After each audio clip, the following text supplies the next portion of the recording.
Hi అండి. అందరు ఎలా ఉన్నారు? నేను బాగున్నాను. మీరు కూడా బాగున్నారని ఇంకా బాగుండాలని కోరుకుంటున్నాను. మా ఇంట్లో పెళ్లి పనులు అయితే స్టార్ట్ చేశామండి. చెప్పాను కదా మా అమ్మాయిది పెళ్లి అని.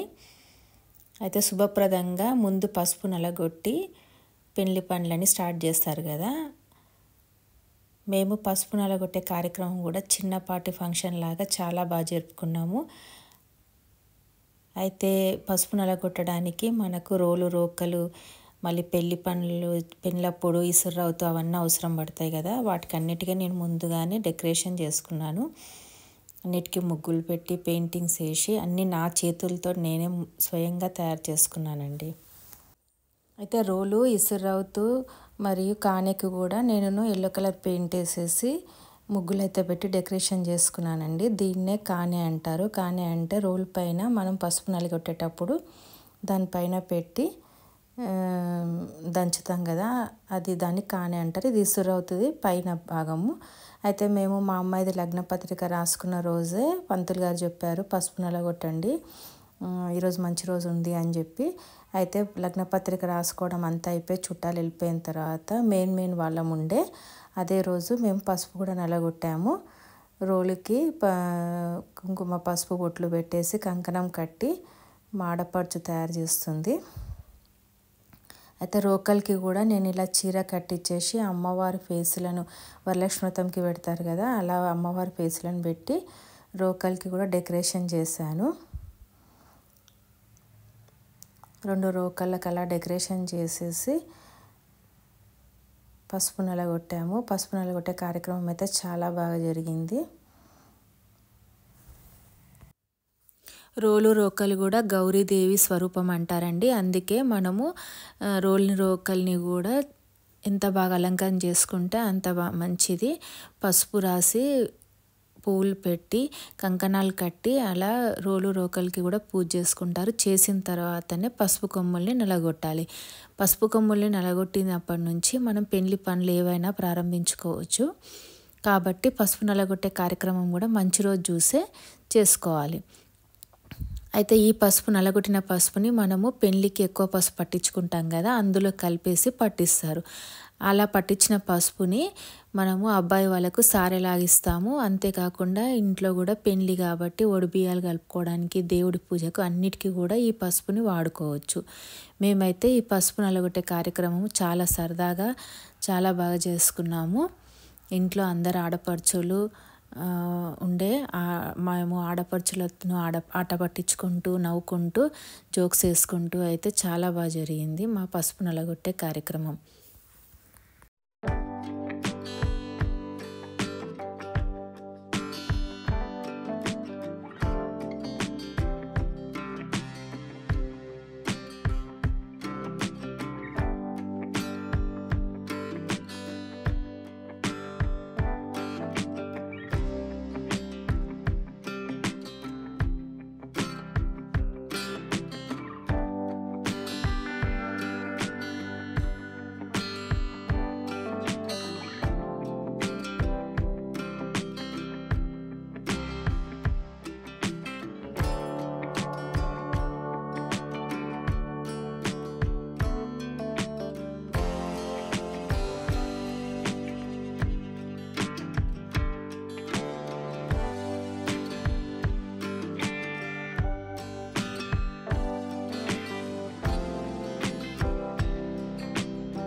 ఇలాగా శుభప్రదంగా మా ఇంటి ఆడపడుచులతోటి పసుపు నలగొట్టిపించానండి, 2 ఆడపడుచులతోటి. ఆ తర్వాత ఒక్కరొక్కరుగా అందరూ కూడా పసుపు నలగొట్టారు.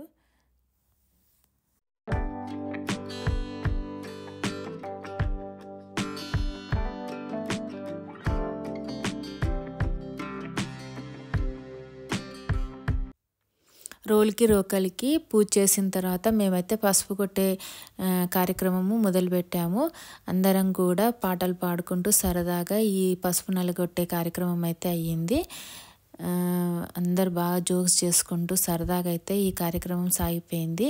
ఇదే కాదండి, పెళ్ళప్పుడు అన్ని ఈవెంట్స్ కూడా మేము బాగా చేసుకున్నాము. మా ఇంట్లో మొదటి పెళ్ళి, అది ఆడపిల్ల పెళ్ళి. అన్నీ కూడా పెళ్ళికి మాకు సెటిల్ అయిన తర్వాత పెళ్ళికి 3 నెలలు గ్యాప్ ఉండే. అయితే నేను ప్రతి ఈవెంట్ కూడా మంచిగా చేయాలని చెప్పేసి ప్రతి డెకరేషన్ కూడా సొంతంగా నేను ఆలోచన చేసుకుంటూ అన్నీ కూడా ప్రిపరేషన్స్ ముందే రెడీ చేసి పెట్టుకున్నాను. ప్రతి ఈవెంట్ కూడా చాలా బాగా జరిగింది. అవన్నీ కూడా మీకు వీడియోలు చూపిస్తాను. ఎలా జరిగాయి ఏంటి అనేది మాత్రం కమెంట్ సెక్షన్లో పెట్టండి ప్లీజ్. మీ కమెంట్స్ వల్ల నాకు ఎంకరేజ్మెంట్ అయితే ఉంటుంది. నాకైతే మా అమ్మాయి పెళ్ళి చాలా సంతోషంగా అనిపించింది.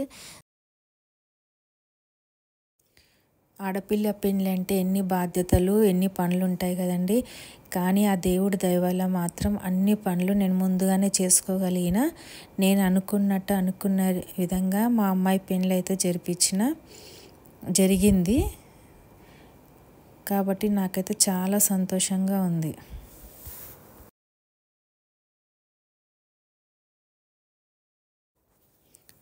ఎలా ఉందండి మా అమ్మాయి పసుపు దంచే కార్యక్రమం? చాలా బాగా చేసామా? నేనైతే బాగా చేశానని అనుకుంటున్నాను. మీరు కూడా ప్లీజ్ కమెంట్స్ చేసి చెప్పండి ఎలా జరిగింది ఏంటి అనేది. మా అమ్మాయి పెళ్లి కార్యక్రమంలో ఇది మొదటి ఫంక్షన్. ఆ తర్వాత అన్నీ కూడా మీకు ఒకటొకటిగా వీడియోలో పెడుతూ ఉంటాను. ఇదేనండి ఈరోజు వీడియో.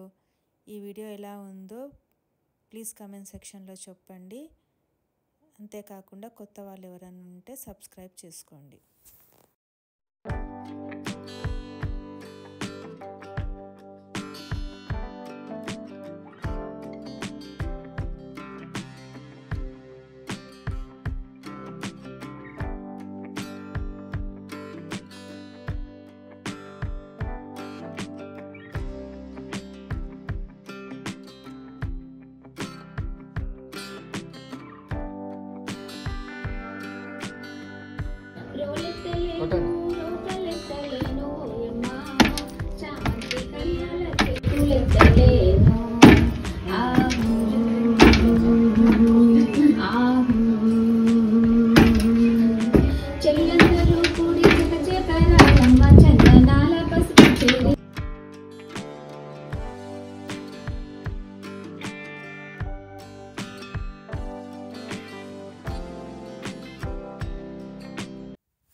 ఆ తర్వాత పసుపు నలగొట్టే కార్యక్రమం అయిపోయిన తర్వాత అందరు కూడా ఫొటోస్ దిగాము.